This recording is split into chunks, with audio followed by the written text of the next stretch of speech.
Creta in town, everybody stops and takes notice because the Creta is a really important car. It has defined this mid-size SUV segment. We very often refer to the mid-size SUV segment as the Creta segment.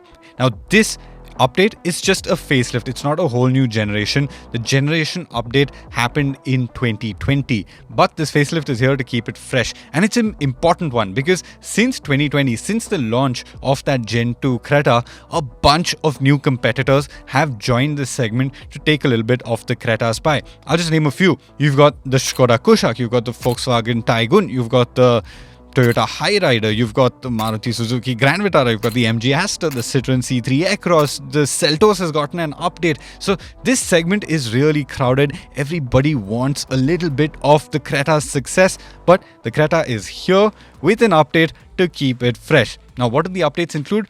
There's a lot of styling updates, there's a lot of feature updates, and there's also tweaks to the interior. And over the course of this video, I'm going to run you through all of them. Welcome to Evo India and welcome to our quick look at the new 2024 Hyundai Creta. Make sure you like this video, subscribe to the Evo India channel because tomorrow we're going to be dropping our drive reviews of the Creta, and leave a comment down below. Do you like the way the Creta looks? Me personally, I prefer this one a lot more than the last one.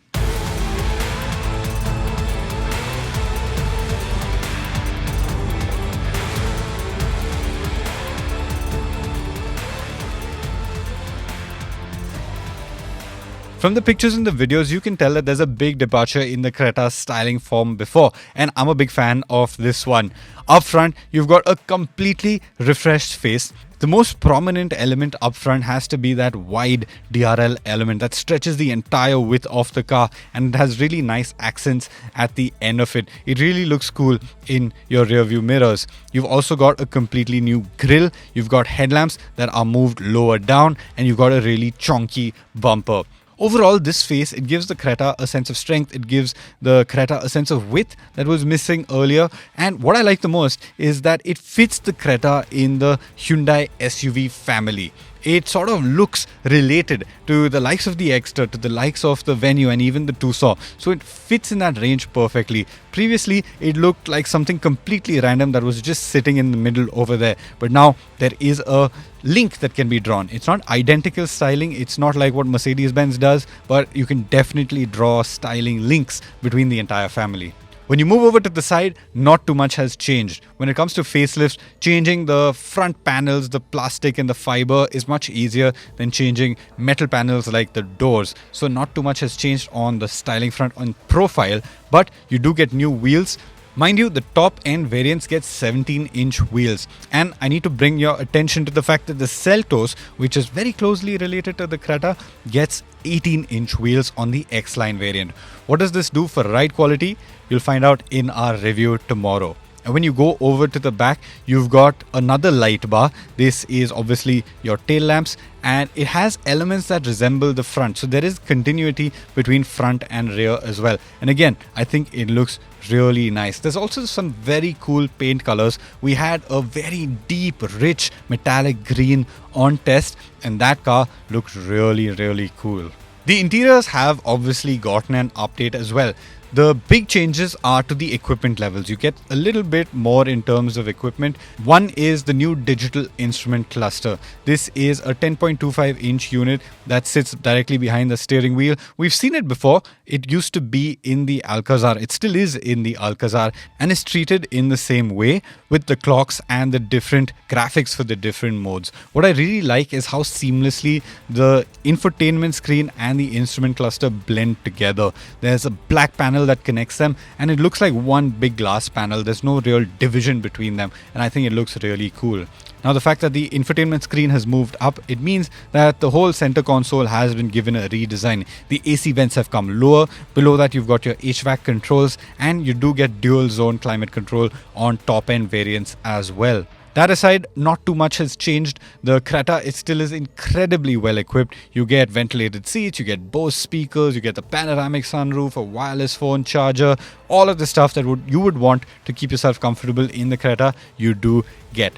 Now, one of the other big additions for the Creta is ADAS, and this is level 2 ADAS similar to what you get in the Seltos. So in addition to your other regular safety features like forward collision warning and forward collision assistance along with lane keep assist, you get a little advanced safety features like you get cruise control, adaptive cruise control that can measure the distance to the car in front of you and keep you tracking it at speed. These systems are radar based and they really do help with safety and with driver assistance on the highway. You get a total of 19 new ADAS features on the Hyundai Creta and you're going to see a list of them on your screen right now.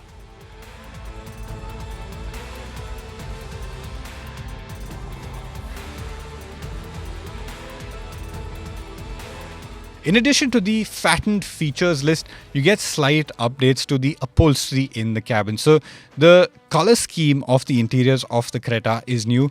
You get dual colors, so you get a light grey, dark grey option, and the top half of the dash is light grey and the bottom half of the dash is dark grey, and you've got your seats in light grey and dark grey as well. So this is fresh. It does certainly make the cabin feel a little airy. You feel like it's a little more spacious inside, but I'm not the biggest fan of this styling change. In the rear, not too much has changed. You get rear sunshades, which are really nice. You get AC vents as well and 2 USB Type-C ports. But that's about it.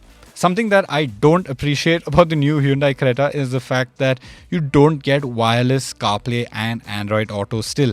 This is a big update. You get a lot of tech with the new cluster and all of that. And I think wireless Android Auto and wireless CarPlay would have been a nice addition for the infotainment system. The Creta comes with 3 engine options, a 1.5-litre Turbo GDi that does duty in the Verna, Seltos and also the Alcazar. It makes a total power is 157 bhp and it makes 253 Nm of torque. This is a lot more than the outputs on the older 1.4 turbo that the Creta came with. Meanwhile, the Creta continues with the ubiquitous 1.5 CRDi diesel and the 1.5 naturally aspirated petrol engine as well. That's it for our first look on the new Hyundai Creta. Like I said many times in this video, we've already driven the car and we're going to be dropping the video tomorrow. And the fact that you're seeing this would mean that prices for the new Creta are already out as well. We've got in detail coverage on Evo India's platforms, on our social media, on our website about the new Creta. So go check that out. Let me know in the comments what you think of the new Hyundai Creta. Do you think it has what it takes to keep ahead of the competition in this highly competitive segment? I'd love to know. Thank you for watching. I'll see you next time.